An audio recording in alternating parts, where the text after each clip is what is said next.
One man, one fly, 1 minute to kill it, to win 100 pounds. Man versus fly. Well, welcome folks to the Fly Dome, where expert analysis will come from fly swatting icon and the man who wrote the book Is That a Fly in My Soup, Pat Cowell. How you doing, Pat? Yeah, it's the #1 selling sports book 11 years in a row. And I hear you're bringing out a compilation CD, but we'll talk about that later as the Fly Dome is ready to receive its first contestant. DVD, mate, it's a DVD. Beg your pardon, DVD. Well, what we got here, Pat? He's got a tennis ball attached by a piece of string to a plastic helmet, and he's got to swing the tennis ball round to kill the fly. This is what we call in Australia totem tennis, but you call it swingball. That's right, swingball. Totem tennis. It looks very intense. Well, swinging Stu Richards calls balls balls. Calls formal dances balls, calls Ed Balls balls, calls his testicles the ginger sweetbreads. Oh, that's a little bit of a disturbing thought, just in and of itself, mate. Who's he up against today? There it is, hiding in a corner, probably not just waiting in anticipation, our fly for the day. Fantastic looking specimen. Flappin' Floyd Gloucester calls balls spheres, calls formal dances promenades, calls Ed Balls Captain Claptrap, calls his testicles the triplets. Do all flies have 3 balls? Only the extremely macho ones, mate. But we both know how good I look, don't we?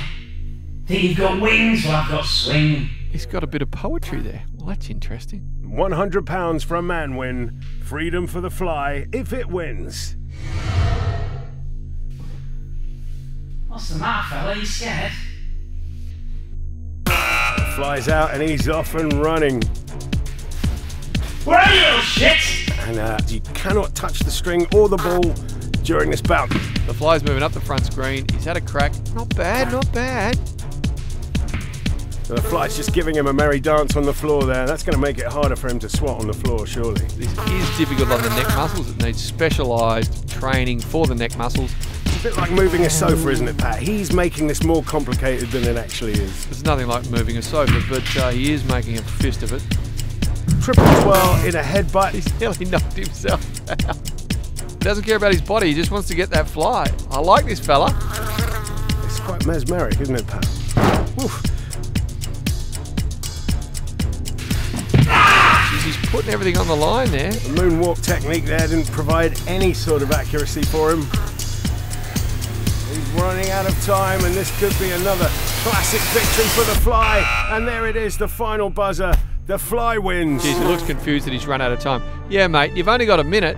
Now, is this the only example where modified headgear is used to kill the fly, Pat? There's a famous bicycle chain attached to a fez technique, and of course the sombrero with sharpened screwdriver. Those facial expressions there, Pat, showing what strain he's actually going through. Also keeps the kids away from the sport, which is a bit disappointing. He's a very upset looking man. Look at that, a bit of a temper tantrum as he leaves. Fly giggling away there. Now, off you go, son, and congratulations to the fly. And I think he'll be home to his favourite home-cooked meal, which I think is T-bone. It'll be a Hereford T-bone, some spring vegetables, and maybe a nice Pinot.